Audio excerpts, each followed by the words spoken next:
Hello everybody! Before I get to today's topic, I have a super exciting announcement. You guys have asked for it, and I've answered the call. I have officially launched my Patreon page. For those who aren't familiar, Patreon is a platform where fans can support artists, writers, and content creators by becoming a patron. You guys have told me that you want a wider variety of vlogs, you want character artwork, you want merchandise, and I agree, I want to deliver. By becoming a patron, you'll be helping me create all the goodies you crave. Plus, patrons get tons of rewards like bloopers, behind the pages content, live stream chats with yours truly, and a bunch of other stuff. I've got a link to my Patreon page listed below, so check it out. Cause I said so. On that note, let's get to today's topic. A while back, I listed my top 10 pet peeves for fictional female characters, and the #1 response was, "Hey Jenna, are you gonna do one for men?" Of course I'm gonna do one for men. I'm an equal opportunity hater. I share the vitriol. Here are the 10 fictional men that make me want to throw the book at the wall and then die. #1, the sexy douchebag. He is so arrogant, he is so full of himself, and that's what makes him irresistible? How, again, does this work? Can someone explain it to me? I think confidence is universally seen as attractive, but arrogance? Exaggerated self-importance? When did that become anything but insufferable? I'm the best! I have an 8-pack, blah blah blah, protein! Yet somehow, the sexy douchebag has become the leading man in a bunch of stories. Ladies, how did this happen? We go to the bathroom in groups just to get away from this guy, and now he's following me in my reading material? And a lot of sexy douchebags are written by heterosexual women. What? Are you a masochist? What happened here? Who hurt you? #2, the mind reader. This guy sees a woman he doesn't know, maybe in a photograph, maybe from afar. But he sees the pain in her eyes, the transcendent connection, the suffering she's had to mask with a smile for so long. He doesn't know her name, but in an instant, he understands her. He knows her on a deeper level and wants to be there to lift her up through all her struggles. What kind of bullshit is this? Worst of all, some people read this crap and think that men actually have this superpower in real life. I'll just stare sadly into the distance and my crush will see me, become fascinated by me, and suddenly want to fix my life. Maybe consider a backup plan. #3, the Adonis. He's the tallest man in the book. He's the strongest man in the book. He's the hottest man in the book. And he's also the main character or the love interest.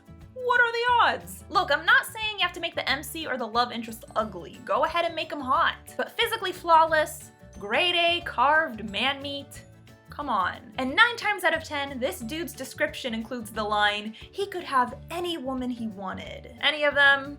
Are you sure? Because I don't know if anyone told you, but some women like women. #4, the tantrum man. Anger is a valid emotion, but when these guys get angry, they flip the fuck out. I could understand if something devastating happened, but most of the time, the shit that went down is pretty inconsequential. Girl didn't call you back? Punch a wall. Neighbor's music too loud? Destroy a room. Rip off your shirt. Open the hellmouth and eviscerate mankind. I know the writer's just trying to make him look manly, but it's not a good look to have a violent emotional breakdown every time something doesn't go your way. Throwing shit doesn't make you a man. You know who else throws shit when they're upset? Monkeys. Literally, they throw their poop. Writers, if you want the guy to be a real man, try having him act like an adult, or at least a human. #5, the good-for-nothing underdog. I love an underdog story. It's inspiring to read about someone who works hard in the face of adversity. But you know who no one's inspired by? A spoiled brat. A good underdog is likable. He's had a shitty hand dealt to him, but he still manages to overcome the odds. A good-for-nothing underdog is a guy with 0 redeeming qualities who whines about his completely average circumstances. My parents don't understand me. School gives me homework. Cheerleaders won't date me. Welcome to the real world, slugger. No one's impressed. This is a guy you never want to root for. He's not kind, he's not smart, he's not emotionally, mentally, or physically strong. Hey idiot, maybe your life sucks because you suck. On the flip side, we have #6, the guy who's good at everything. Who's got the best sense of humor in the book? This guy. Who has an 8th degree black belt and a genius IQ and owns a multi-billion-dollar corporation?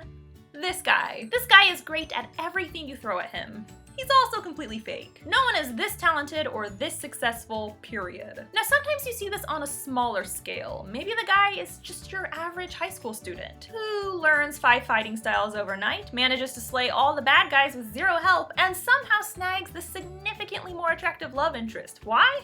Because the author said so, that's why. I know the character's fictional, but you can at least try to make him a little believable. Number 7, the Womanizer who changes his ways. He's fucked every woman in town, but this woman's special, and he's gonna fuck his way into her heart. I'm gonna give you a crash course on this character. It's not that he's sexually open or adventurous, he's just trying to conquer as many women as possible for his own ego and reputation. And he's usually the MC or the love interest. Wonderful! Another douche leading the story. Look, if you're going out of your way to get your conquests in, I'm assuming you're compensating for some supreme inadequacy. And really, you meet one chick and suddenly you're not a total dick?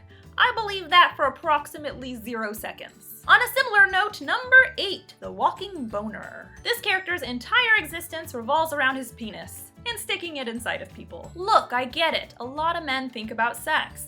They also watch TV and go to work and eat food, and they manage to do all those things without putting their dick in something. I'm not saying your male character can't be horny, but not every conversation or interaction needs to revolve around his genitals. He should be able to function in normal society. And there are men out there who prefer to have sex with a girlfriend or boyfriend. There are men who aren't prioritizing sex at all. People come in varieties. And if your character sees everyone he meets as a potential hole to enter, he might be a piece of shit. Number 9, the pillar of strength. Men are big, men are strong, men are incapable of experiencing human emotion. I'm a huge fan of strong characters, but strength is determined by your ability to withstand adversity, to pick yourself up when you've been beaten down, to keep fighting. Not by your ability to transform into a soulless robot. Like me. If your character is never sad or afraid or any feeling that remotely comes off as vulnerable, I'm not gonna assume he's strong, I'm just gonna assume he's poorly written. And it's not fun to read about a guy who never once struggles or shows any weakness. Where's the conflict? I wanna see the blood, sweat, and tears. And then more blood. Number 10, the comic relief best friend. He's gonna swing into the scene, hit you with a zinger, and that's it. That's all he does. Does he have a life? Maybe. Who knows? Is he dating or interested in anyone? Of course not. Only the MC is allowed to get laid. Does he have any skills or hobbies whatsoever? Pfft, no way. Skills are for the main character. He's good at everything, remember? It's fine to have funny characters or a funny best friend, but he has to contribute something else. Anything else. Please. And bonus option number 11, the he's a guy. This isn't a character per se, this is just the way some readers react to male characters. Did the male love interest cheat on the MC?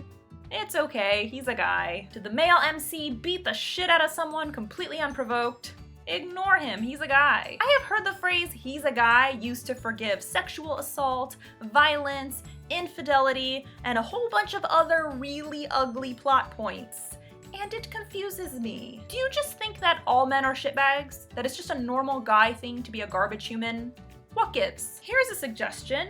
Next time you're tempted to justify deplorable behavior in a novel just because the character's male, remind yourself that men are human and thus capable of self-control. Also, remind yourself that you're an idiot. So that's all I got for you today. You guys asked for more ranting, and I was delighted to deliver. What this list boils down to is, I like reading about real men, not flawless billionaires or chiseled Ken dolls, just guys with layers and personality and stuff.